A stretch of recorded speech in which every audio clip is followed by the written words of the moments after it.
tracked Ruth's activities in Palm Beach County between August 14th and September 15th of last year when he was arrested. The data shows Ruth was living during that time in an SUV parked at a truck stop. Prosecutors say he shuttled regularly between Trump's private club Mar-a-Lago, his Trump International Golf Club, and Palm Beach International Airport, where Trump keeps his plane. In the days before the alleged attack, cell phone pings show that Ruth spent as much as 16 hours some days in the area around the golf club, where prosecutors say he was planning his attempt on Trump's life. And a Secret Service agent says it was Ruth he saw and fired on, right? Remind us what happened there? Yeah, a Secret Service agent who was part of Trump's security detail says he saw a gun poking from the tree line a few holes ahead of where Trump was golfing that day. He fired on the person holding the gun, and that person fled. Now, both the Secret Service agent and another witness identified Ruth as the man who was in what prosecutors are calling a sniper's hide.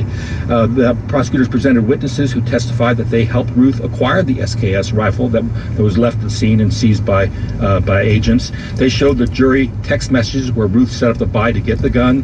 The FBI agent testifying today, Kimberly McGreevy, read to this jury a series of texts and searches that Ruth allegedly did on his phone in the weeks before his arrest.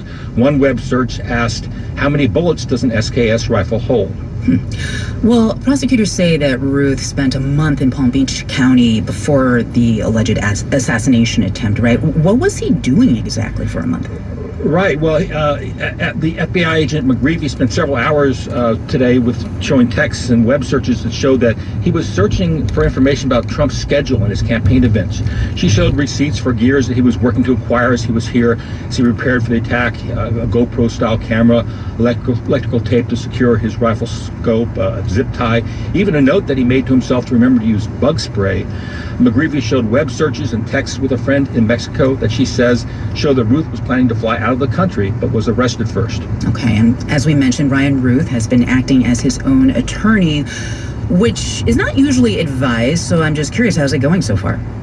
Well, it's not your typical defense by any means. Prosecutors have presented their case with very few objections from Ruth. His cross-examinations of their witnesses have been short, scattered, and really confusing. In his cross-examination today of FBI agent McGreevy, he spent a lot of time focused on issues that are really peripheral to the main charges. The prosecution presented 38 witnesses and rested their case today, but that means Ruth will be at center stage on Monday when he begins presenting his own defense case. He has just 3 witnesses listed, a gun expert and 2 people that he says will testify to his, quote, peacefulness, gentleness, and nonviolence. That is NPR's Greg Allen in Fort Pierce, Florida. Thank you, Greg. You're welcome.